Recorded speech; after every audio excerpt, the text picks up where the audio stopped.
Good evening, everybody. Hope everybody's having a good night out there. So, what are we getting up to tonight? Well, tonight we're going to be trying the new Sontec 432 emulation from Metric Halo and Make Believe Studios and Burgess MacNeal. And for those of you that don't know who Burgess MacNeal is, Burgess MacNeal, along with George Massenburg, are the inventors of the parametric EQ.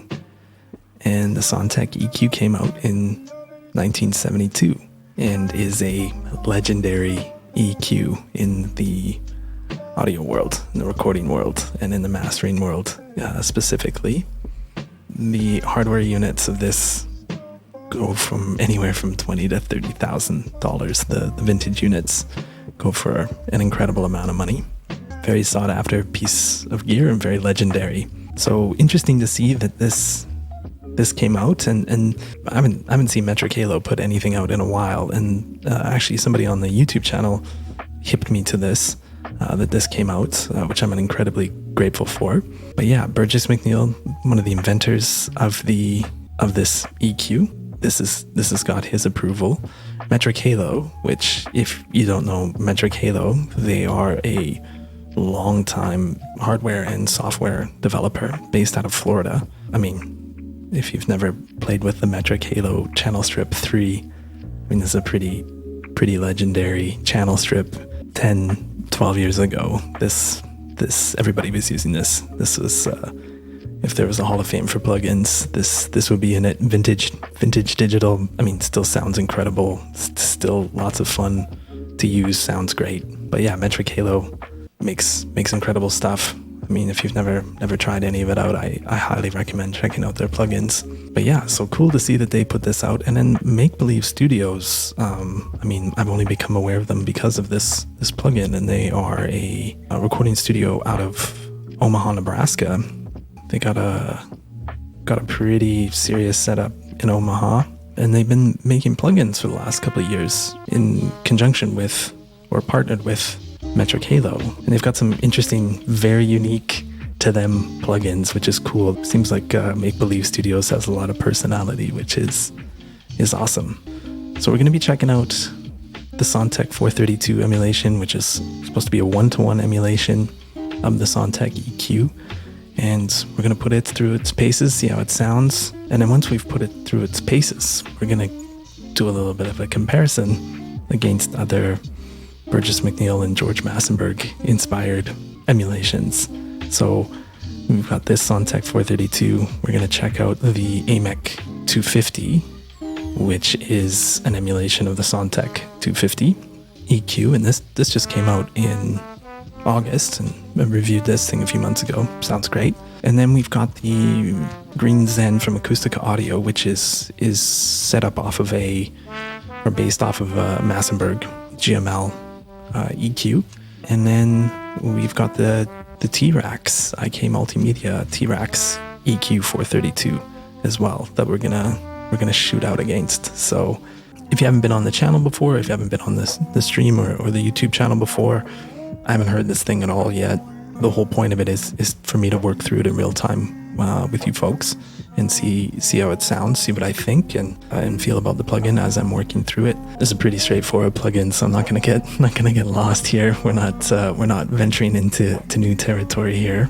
I have read the manual just to make sure I have a grasp on what's happening, just in case there is some bells and whistles here that I wasn't expecting.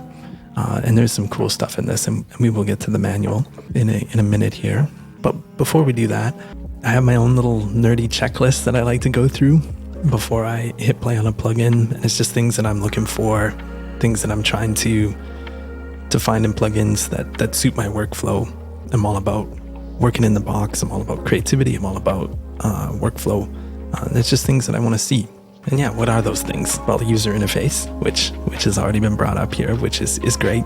It is really clean, really straightforward. The UI looks a little bit 2D to me. I want my plugins to look a little bit exciting. This might be a bit of a hard critique, but it does look a little 2D to me.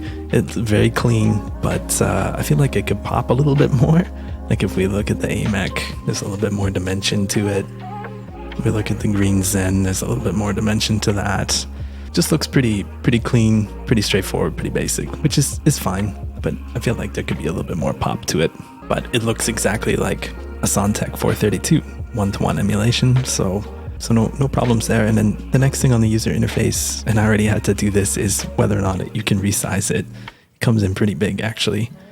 So I already dropped it down, but you can resize it all the way down to 50 and all the way up to 150. So as big as you want to get, which is great. I love that. That's awesome. Next thing on the checklist is A/B and undo and redo. And we don't have any of those features on here, which is too bad. We do have a comparison button, which is a pretty basic comparison. Actually, I feel like that just a straight up Avid compare is more useful than this one, which is too bad. I think especially for like a mastering specific EQ, or having some A/B and some undo would be really good. You could set up a couple of different things. I'm pretty surprised actually there's no A/B and undo on this. But yeah, we do have a compare knob. Next up would be meters. We don't have any meters on this box. We don't have any input or output gain. So that also means we don't have any gain matching. So interesting that those things are missing too. I mean, obviously the hardware unit doesn't have those things, but we are in the digital domain. There's some things here we could maybe add to the plugin. Latency. This thing isn't running any latency, and they specifically speak about that in the manual, which is really interesting, which we're going to go into. And then yeah, the manual would be the next thing for me. Oh, just to circle back to the meters for a second. It's interesting too, when there's no meters on a plugin, we don't have any information in the manual either about what this thing's calibrated to, what the optimal working level for the plugin is. Most plugins optimal working level is minus 18 dBFS equals 0 VU. That's where most all plugins live. So I'm assuming that that's where this lives, but there's no information on the manual about that. And without meters, we also don't really have any indication of that. So just a note on that. But yeah, the manual, let's hop over there, because pretty straightforward manual, and manual is on my nerdy checklist, the quality of the manual, and this one's a good manual with some good information in it, well worth the read, pretty quick and straight to the point, which I kind of get the feeling is what Make Believe Studios, Burgess MacNeal, and Metric Halo all have in common. But yeah, the Sontec 432 is a faithful one-to-one recreation of the legendary mastering equalizer, originally released in 1972. For the past 50 years, Burgess MacNeal has been manufacturing the Sontec and updating the design as time has passed. Make Believe and Metric Halo are proud to have spent the past year developing this wonderful equalizer with Burgess and his team. So, real team effort here, which is cool. Nearly 50 years after Sontec introduced the world's first parametric equalizer, we are proud to bring to life the Sontec 432, a faithful recreation of Sontec's flagship mastering equalizer found in some of the world's most demanding studios. Originally designed by Burgess MacNeal and George Massenburg, the MES has grown to near mythical status, which is true. If you're unfamiliar with the 432, this article adds a little flavor. Maybe I'll just link that in the YouTube video when we get there. This processor represents a bunch of new tech. This is where this gets interesting to me. Metric Halo state space model extraction we developed to faithfully capture the curves and character of the Burgess MacNeal blessed 432D9 we used as the prototype for the modeling process. While the 432 is an extremely pristine parametric equalizer, the analog characteristic of the EQ is complex and not directly representable with standard digital EQ implementation. The 432 captures the complex analog shape of the filters and interactions between the controls even when running at one-time sample rates. So that's really interesting to me. They've essentially figured out a way to basically, to my understanding anyways here, is they're saying they've figured out how to address frequency cramping without oversampling, which is really interesting to me. If you're not familiar with frequency cramping or oversampling in EQ, I'll make sure I drop a link in the YouTube video for that. But basically, in the analog world, we have no cap on the frequency spectrum. And then in the digital domain, we have the Nyquist limit, the Nyquist frequency limit. And we run into a cap, and that cap, especially on high frequencies, ends in rounding errors and changes kind of the curve of the EQ, and it isn't a exact representation of a analog EQ in the digital domain. So it's really interesting to me that they've developed some sort of new technology to address this. I'm really curious to hear the top end of this plugin and see what I think. But yeah, let's keep moving. The extracted state space model reproduces the EQ correctly, even for the high frequency bells when running at 1x sample rate. For example, it generates the correct in-band shape even when the center frequency is at or above the Nyquist theorem. So really interesting to me, without oversampling. Oversampling is typically the process is used by software developers to address frequency cramping. So the fact that they've figured out a way around that is pretty interesting to me. And then, yeah, just lots of personality. If you don't know how to operate this equalizer, it was probably a bad purchase. Thank you for your money and have a great day, Burgess MacNeal. Seems like a character. The only other thing I really wanted to note out of the manual here was the analog mode. This allows the user to select between no analog mode, which is the EQ curves of the Sontec with the state space model deactivated, i.e. no THD model. Pure analog mode, which we consider to be the one-to-one model of the Sontec.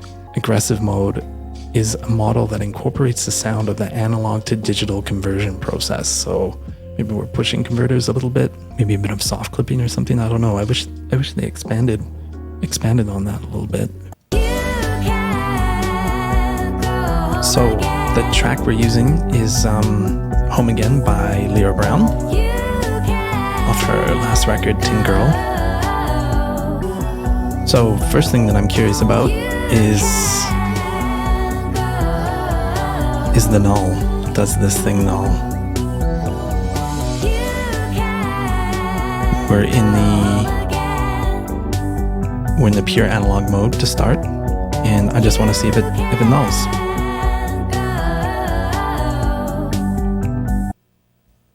Which it does. So even in the analog mode, it completely nulls. Let's try it on the other. Yeah, we're getting full nulls all the way around. So that's great. This thing isn't doing anything until I tell it to do something, which is what I love in plugins. I don't want them to be manipulating the audio until I start turning knobs. If you've never used a Sontec before, or a Sontec inspired EQ, this is our Q up here. We have a Q of 5, 6, 9, 11, and 15. We have our low frequencies, which go from 11 Hertz up to 570 Hertz. Our mid-band here, which is 125 Hertz to 6.8K, and then 3.4K up to 25K. And then over here we have a low shelf and a high shelf, and we have two frequency selections on each, 50 Hertz and 100 on the low, and then 8K to 12K on the top, which is great. And then yeah, we've got 9 dBs of gain, plus or minus. And one thing else on this plugin that we didn't really talk about is that you can show the transfer curve, so we can see the curves if we want to. I'm not really interested in that. I prefer not to see curves on EQs if I can. So we're gonna leave that option off. Okay, so yeah, we're gonna start on the top ends, and we're gonna push something a little bit up there. And the reason we're going to start on the top end is because of this state space model extraction technology and frequency camping and Nyquist theorem, all of those things we talked about in the manual. That's why we're going to start on the top. That's where you can really hear the quality of a digital EQ. We're going to leave it pretty wide. Now we're going to start at 17K.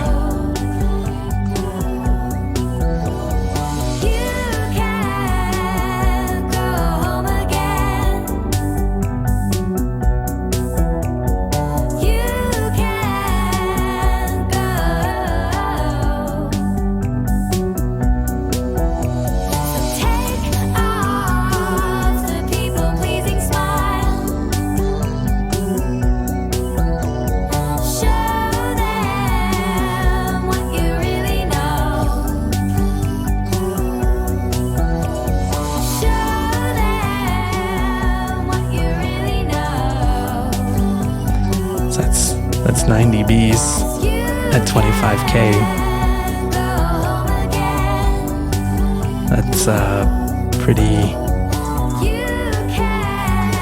clean and transparent sounding. Still really musical, but very transparent. And that's not a little bit of gain that we're adding there. That's a significant boost.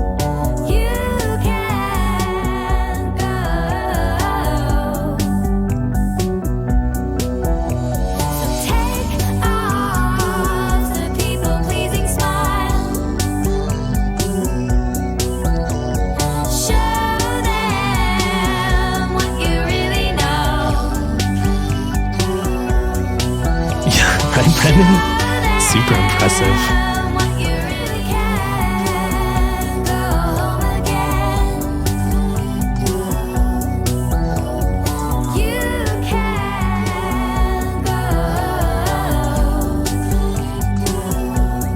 So, even as we sweep through here,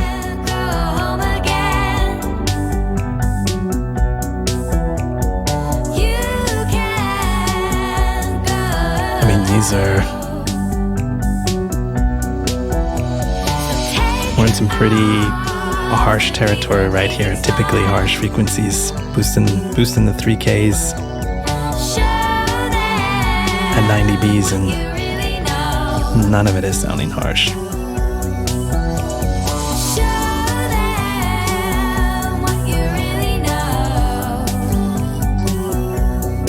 Yeah, really classy, clean, transparent but musical sounding top end. Well, let's try out some of the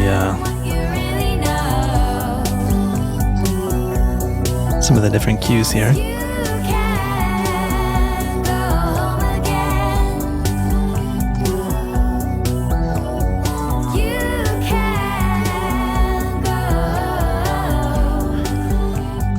So definitely, I mean, if you've ever used the Sontec inspired EQ, I mean, a Q of 5 as your lowest Q setting's still very, very tight. So most kind of standard EQs, analog EQs really kind of top out at a Q of 3. The tightest bell on it will be 3. So definitely meant to be a surgical and precise tool, but you can still get obviously really musical results even with a really tight bell like this.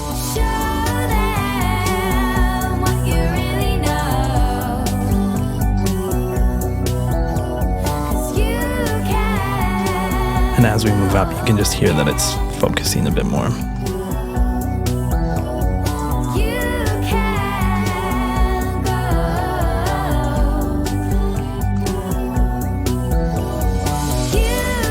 Okay. That's like usually if you were making a 9 dB boost with a straight up digital EQ and you were boosting in these frequencies and you were to hit the bypass, it'd be a pretty crazy jump. And while this is a big jump, it's not disorienting. But yeah, this thing sounds great. Okay. Well, let's head to the bottom end, because that's also where I feel like the magic in EQs lives, especially emulations. So pick something kind of familiar, 100 Hertz, and then we'll sweep around.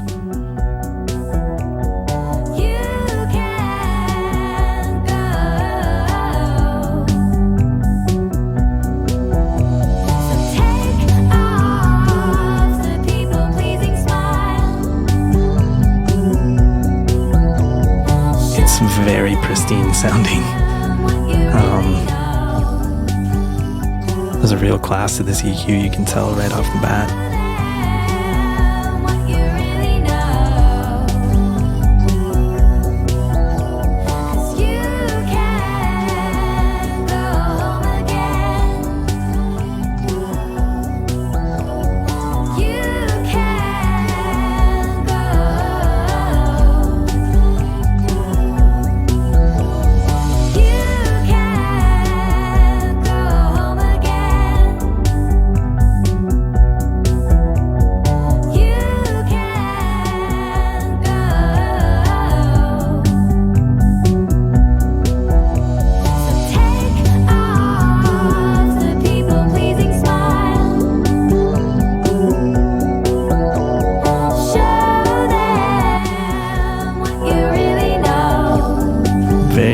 surgical, very pristine.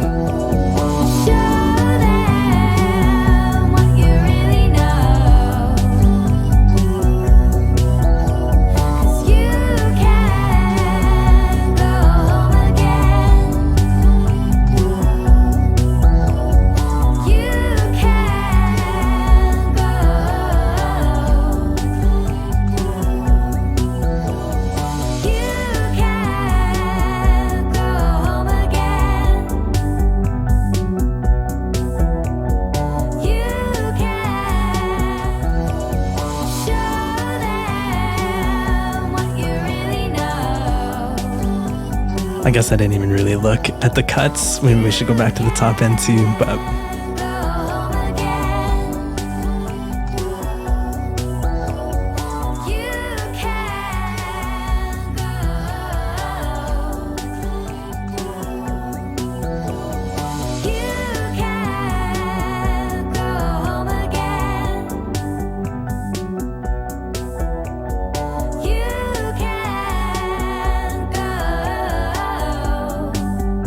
and obviously the benefit of having such tight curves or cues is that we can get pretty surgical with this thing.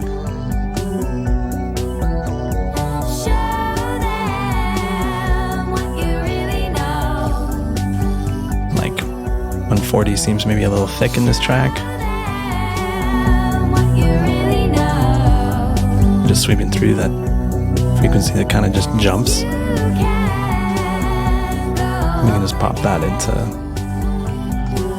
Q at 15, knock out a dB.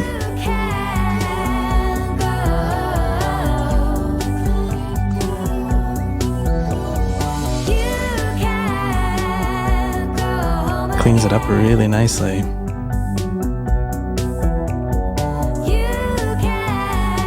I guess we should go back to the top end and check out some of the cuts as well.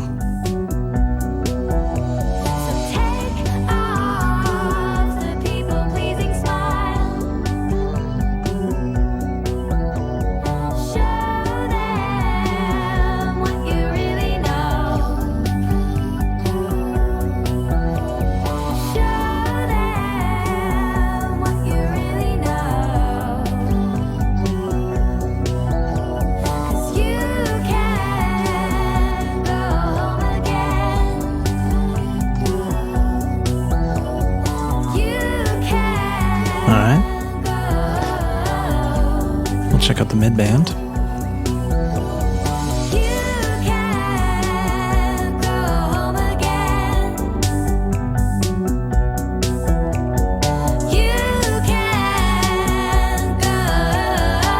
Yeah, I mean, we're in some pretty potentially overpowering frequencies here, and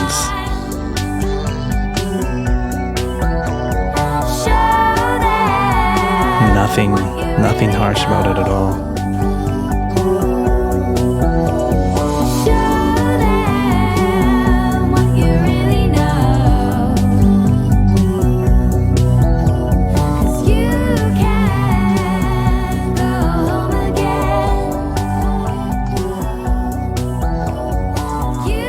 $800, $700, something I boost pretty much all the time on mixes and masters.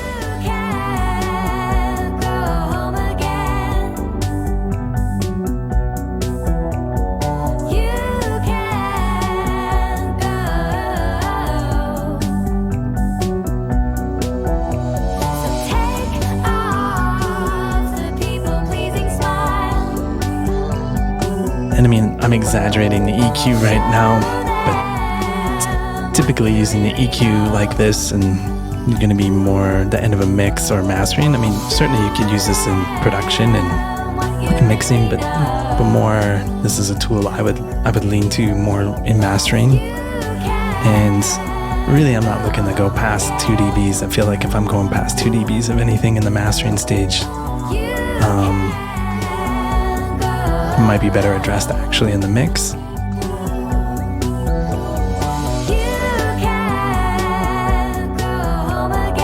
So I'm just pushing it a little bit more to really hear the kind of the quality of it. Sounds great though. Let's try out the shelves. 8K.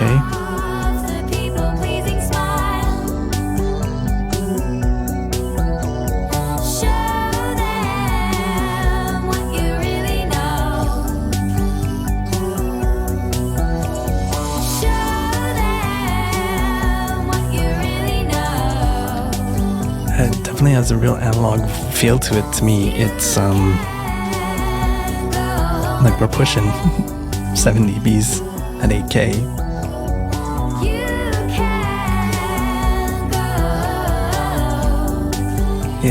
And it's really pleasing, almost seductive actually. I mean, I know it's way too much, but it's got this analog feel to it, which on an analog EQ, when you start pushing those kind of, yeah, it's super slick.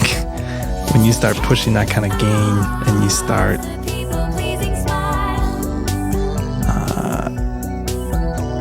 going on there, it just kind of saturates, and it feels like it just kind of soaks it up a little bit in analog EQs. It feels like it kind of just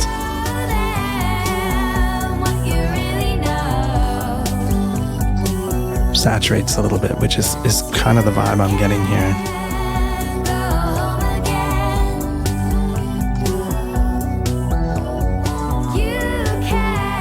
Let's just give the ears a 1 second reset, and we'll try the 12K.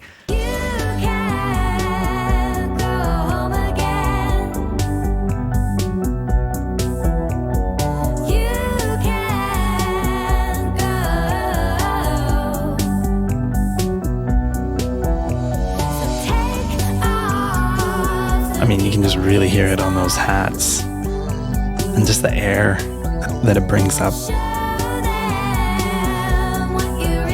Really satisfying, but not harsh at all. Really classy.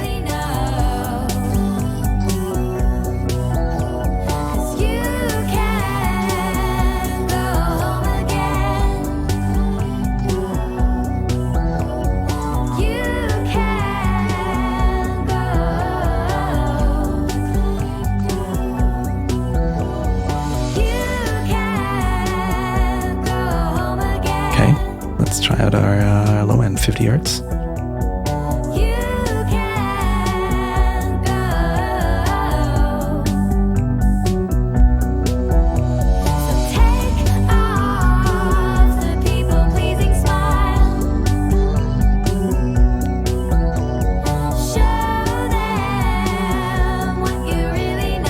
Could hear a little bit of clicking there as I was moving it.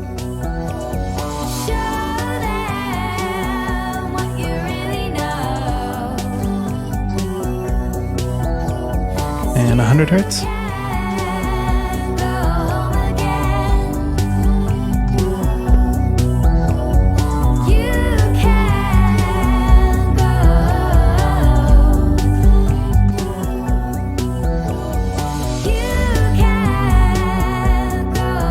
Let's put it at more of a basic setting.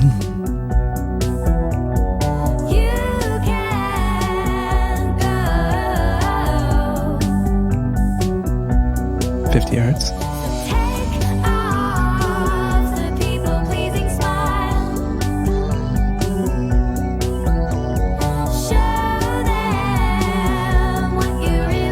Both really transparent, really slick.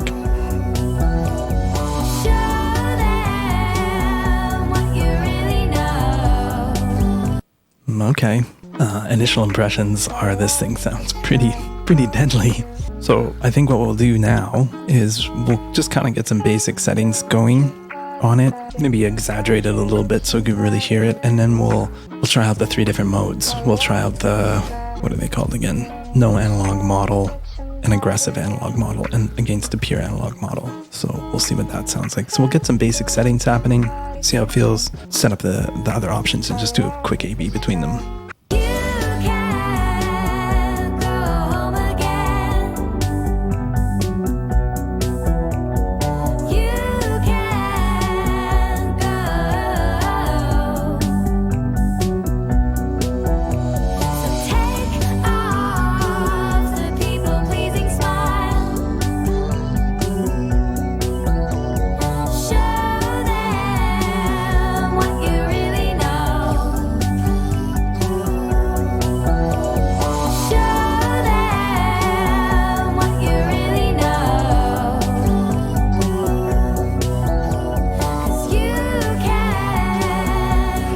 kind of wish, I mean, I know this is true to the hardware unit, and this is how the hardware unit works, but I do wish there was individual band bypasses on each of all the options, so I could quickly just flick them in and out and see whether or not I like what it's doing.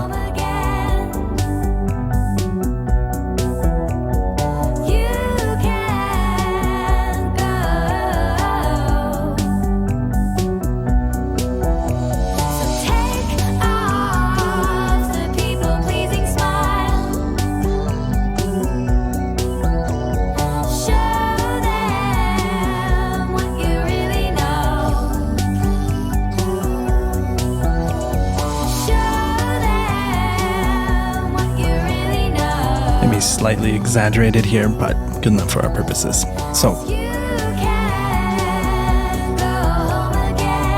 copy those over. I'm gonna make this our no analog model, and we're gonna make this our aggressive analog model.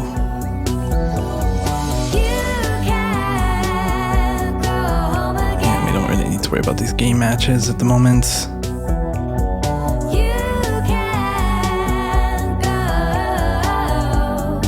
Everything is properly labeled. Okay. So A is our pure analog model, 1-to-1. B is our no analog model, so no harmonic distortion. And C is our aggressive THD.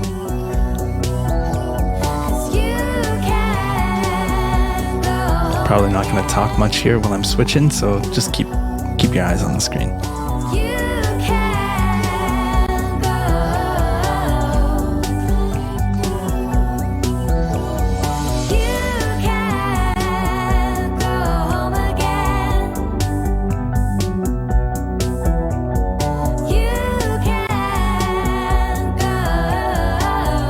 That's a significant difference.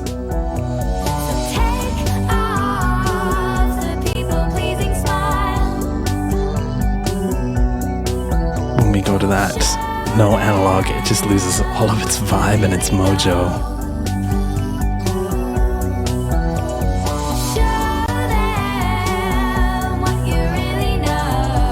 This just suddenly feels very, very sterile.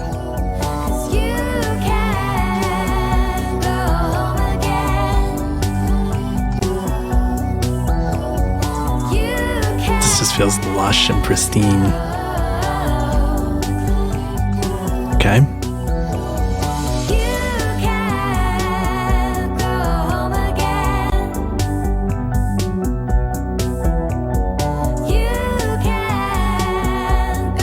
So it does look like maybe I'm just going to turn the game matching on everything here just to make sure we are comparing apples to apples.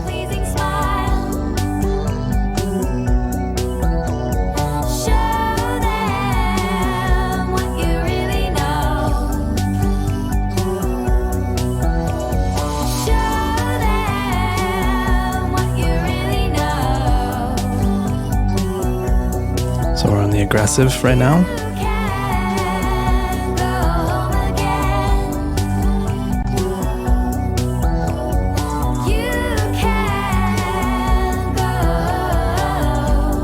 Back to the pure.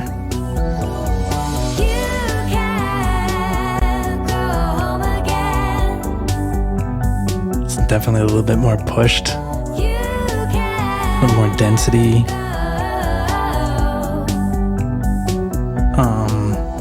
Yeah, it just feels like more saturation. Feels like our transients are getting hit a little bit harder too.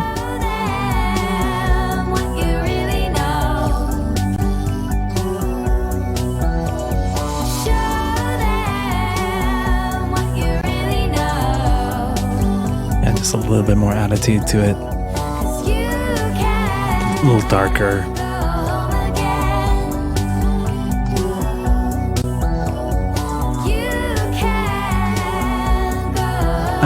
And yeah, without the analog modeling, it just sounds very generic. It still sounds good, don't get me wrong, but it just loses all the vibe.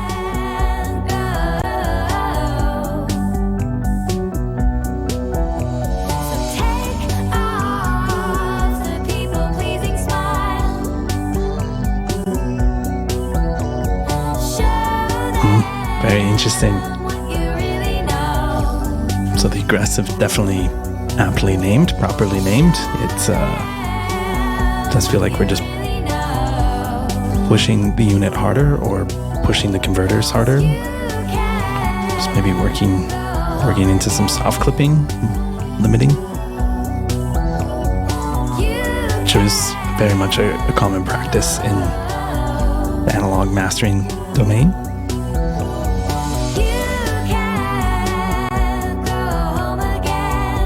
Pure one's just so pristine and open.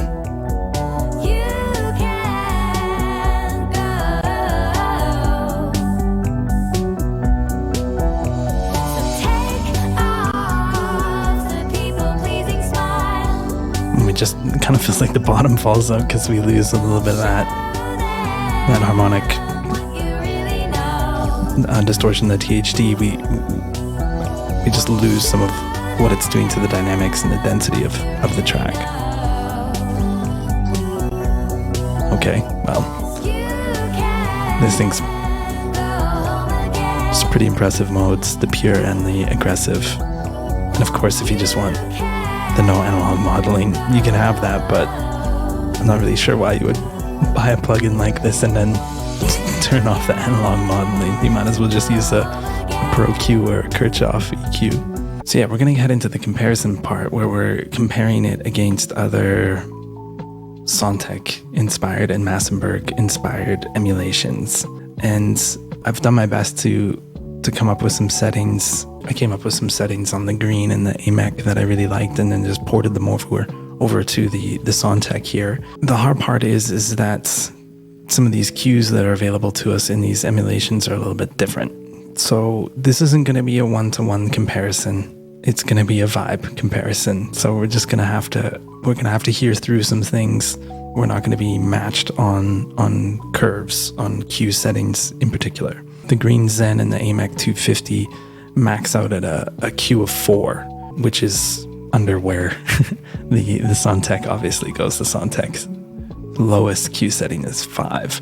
So tighter cues on the Sontec versus the AMEK and the Green, but definitely we match those things here on the 432. On this 432 emulation, the high shelf is a fixed 10K shelf. So, and doesn't have any option to change it. It's a fixed 10K, whereas on this Sontec emulation, we have an option between 8 and 12. So between the cue differences and some of the shelving differences, it's not going to be an exact comparison. So it's just to hear how these units stack up against each other. And I didn't really push past 1.5 dBs on anything. It just felt like I was getting too heavy-handed with the EQ in comparison to the mix, and I just kind of wanted to use it as I would use a mastering EQ. I didn't want to get too far outside of what I would normally do. And so these are the settings that I lined up on all 4 of the plugins. But yeah, on the AMEK and the Green, we're going to have some different cue settings. It's not going to be as tight. It's going to be a bit broader in those frequencies. And again, on the Green here, I couldn't really match some of the frequencies, different frequency options on this EQ in comparison to the Sontec. So we're going to be cutting and boosting in different spots and at different cues. We're just going to have to hear through it and hear what the vibe of these plugins is like. Also for the comparison, I have the preamp engaged on the Green, and we got the THD in on the AMEK 250. And yeah, we're gonna just leave the Sontec in the pure analog mode. We're gonna have a flat here as well, just for comparison. So here we go. We have a flat, and then we have our Sontec, the AMEK 250, the Green, and the T-Rex 432.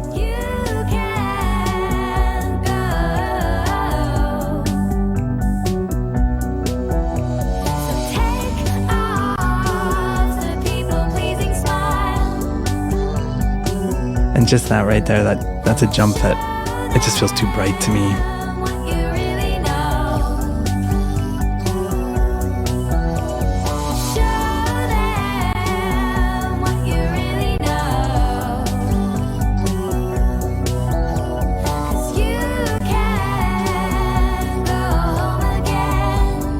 $215.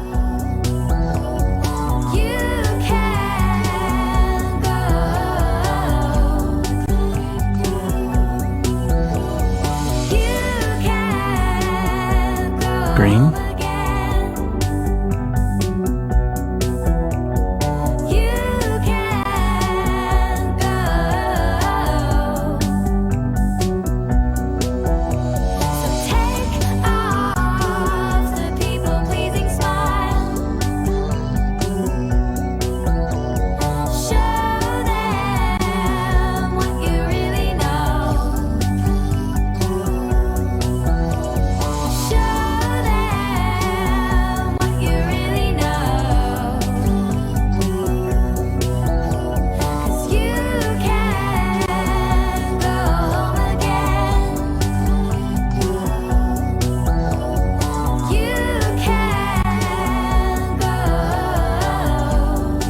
This is real,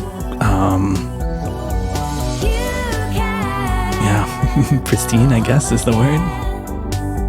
Real classy sound to this one.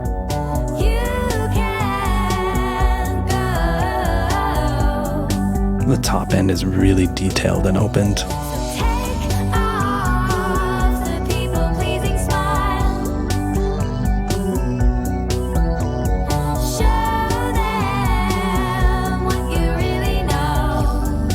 $250, I mean, it feels broader, and that's probably because some of these boosts are a little bit broader.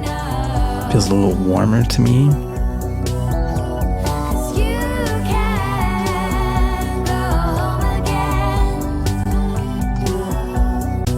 And because of the TMT, which is engaged, which is the tolerance modeling technology in the Brainworks plugins, definitely get a bit more of an analog vibe.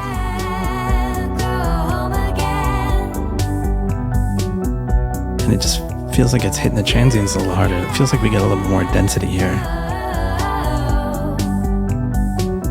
And I should say this track is at minus 18 dBFS. I think it's leveled out to that.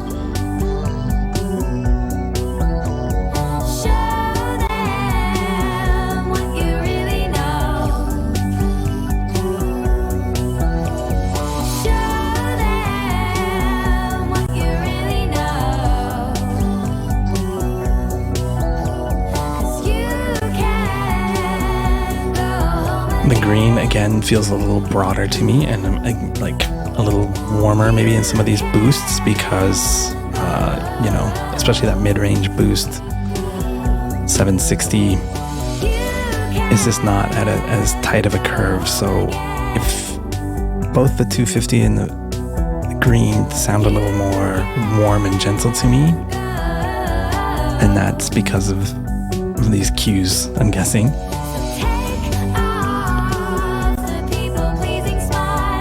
This feels a little more focused and tighter.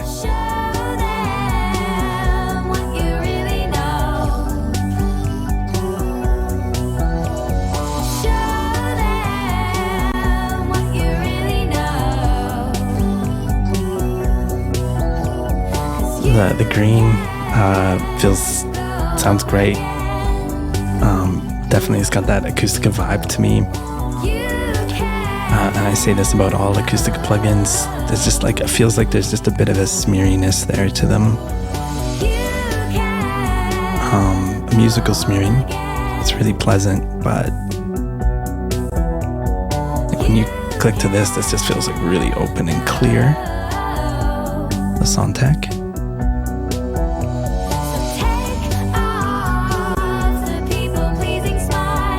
And this just seems a little more,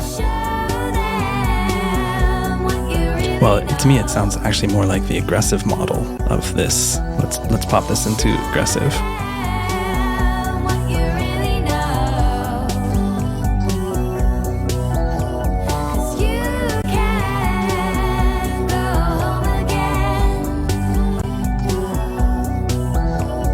that aggressive model really does work the dynamics a little bit more and the density.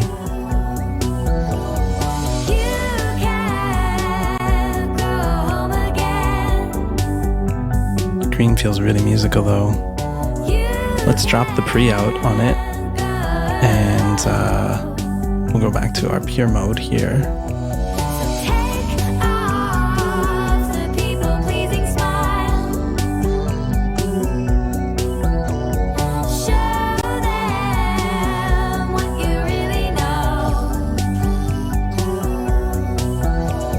Yeah, there's just a clarity here in the Sontec that the green just doesn't have.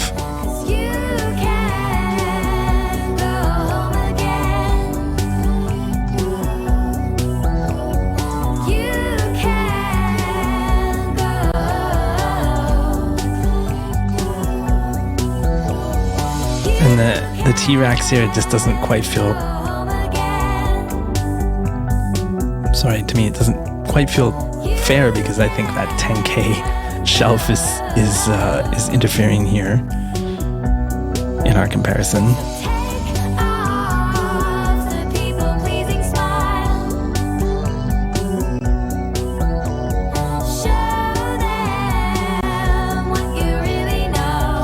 It's got the same kind of focused vibe. So feels a little tighter cues.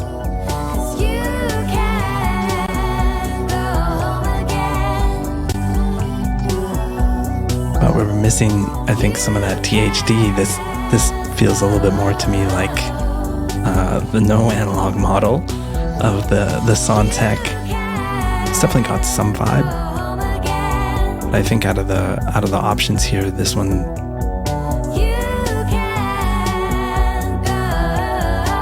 isn't quite on the same level.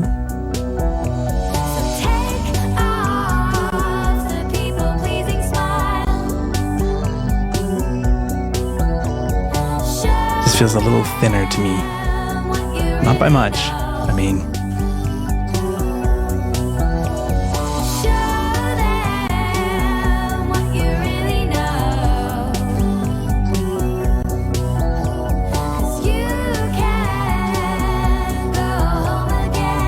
AMEK feels really kind of warm.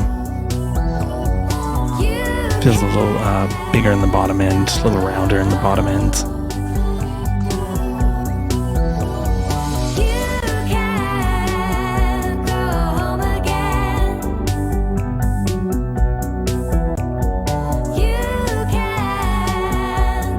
So pretty hard to do a hardcore comparison here, because those Q curves are really, I think, messing with us.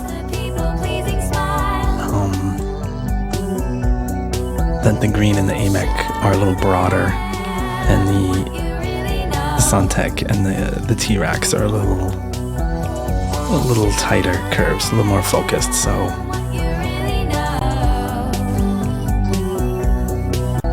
I'm just gonna push top end on all of them. So we're gonna push this shelf. Let's go another dB.5 on each one of them.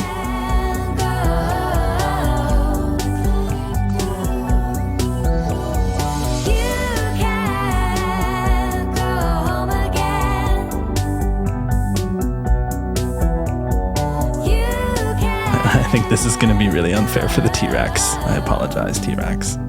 You're at 10K. Okay, so we're on the Sontec.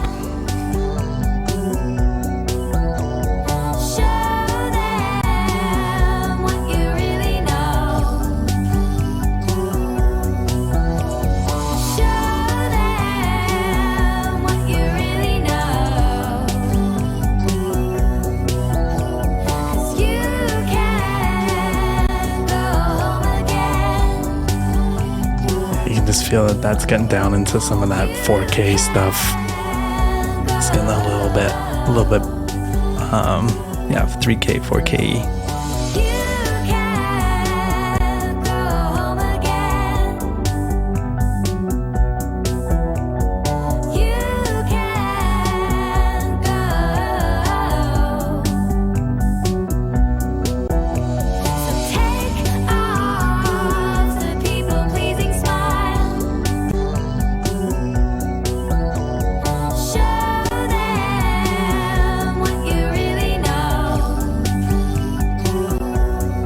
Okay, well, let's go further.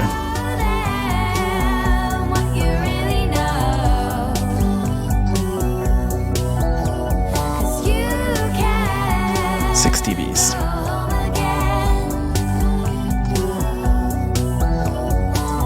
Which is the max we can do on the green. That's the max we can do on everything else except for the Sontec. Oh, that's not true. On the AMEK 250 we have a switch. We can go further. And same thing on the T-Rex, can we? Yeah, we have switches, but that's where our green maxes out. So 6 dBs is as far as we're gonna go.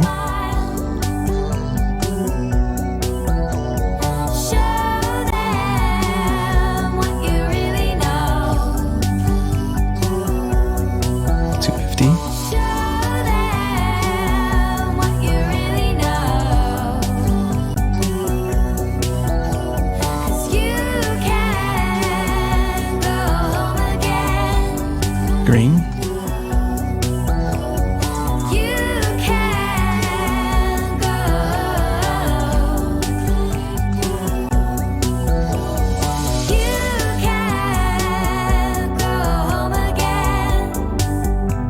T-Rex, just jump back in there for me a little bit.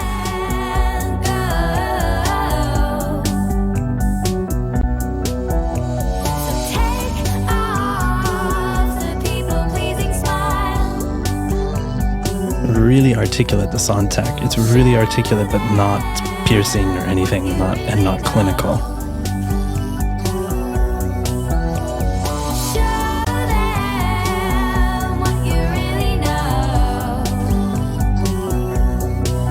The 250, the top sounds nice. It sounds kind of analog-y to me, like it's sucking it up a little bit.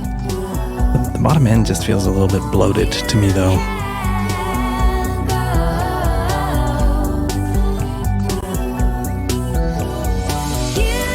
Green at this level feels, again, very analog to me. It feels like that it's kind of sucking up some of that harshness, but getting some nice soft saturation maybe on the EQ.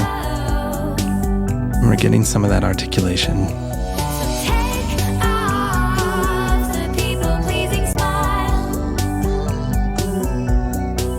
That Sontec's, the clarity on it though is incredible to me.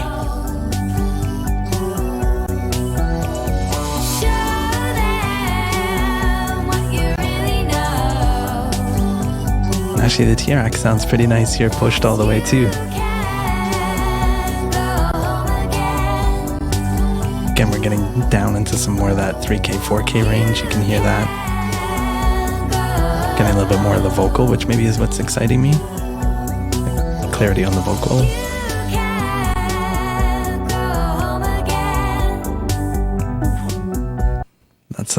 That's a lot of top end to be listening to. Pretty addictive. Very, very interesting though. Very interesting comparison. Okay, well let's recap. So what were we doing? Well, we were trying out the Sontec 432 parametric mastering equalizer emulation from Metric Halo and Make Believe Studios and Burgess MacNeal. A one-to-one emulation of a holy grail of an EQ. Short take is, I'm well impressed. This thing sounds expensive. It sounds pristine. I mean, that's a word they use in the manual, and I mean that's a word used around Sontec and Massenburg style EQs, is pristine quality. There's a real class to it. You can really hear that on the top end. It's really transparent but musical, and nothing sounds harsh on it at all. Really, really sonically impressive sounding plugin. Yeah, well done, Metric Halo, Make Believe Studios, and Burgess MacNeal. The top end on this is something I haven't really heard. The class of it, the articulation, the clarity in the digital domain is something I should clarify. Something I haven't heard. There's a real class to it. The analog modeling seems really incredible in this. The 3 different analog modes are really, really different, and the aggressive mode giving us a bit more push. Sounds like we're running into maybe some soft limiting or clipping, a little more THD. Dynamics change a little bit. We get a little bit more density. We lose some of that real pristine top end. It gets a little bit duller. but we get a little bit more dynamic excitement. In our comparison there against the 250 in the green and the T-Racks, I mean, not a hardcore comparison because of the differences in cues and frequency points. I think the AMEK 250 in the green sound a little bit more warmer and a little gentler, and that's because we're working at some broader cues, whereas the Sontec, the Metric Halo, and the T-Racks seem a little bit more focused and a little bit tighter. So not really a one-to-one comparison, but the Sontec, I mean, very distinct sounds between the 4 EQs, and you can really hear that class come out on this Sontec emulation. That top end and the clarity is really, really impressive. So whatever this tech is that they've come up with here, the state space model extraction tech, whatever that is really impressive. The fact that this runs in zero latency, no oversampling, and is getting that kind of top end is incredible. I didn't really even check out the CPU usage. Maybe we should do that real quick.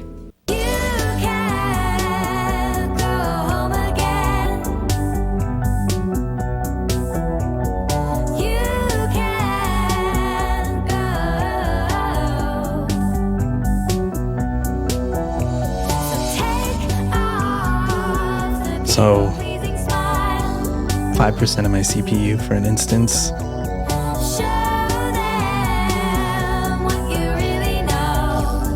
That doesn't really change.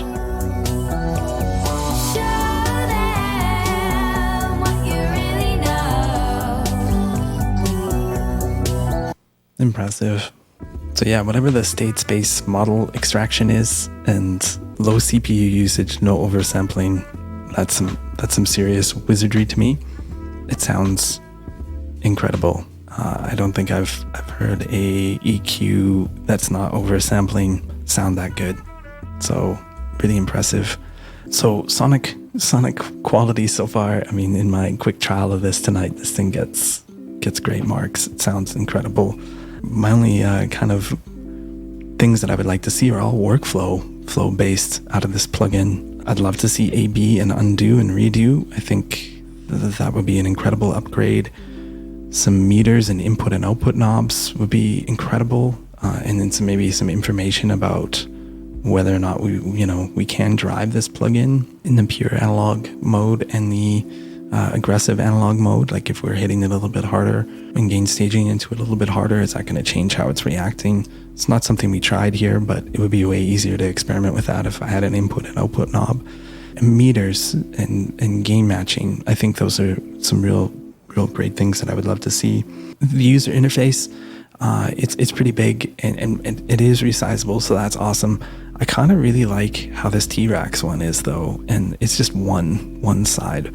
Very rarely am I gonna make the left and the right different. Doesn't happen too often. Does happen, but doesn't happen too often.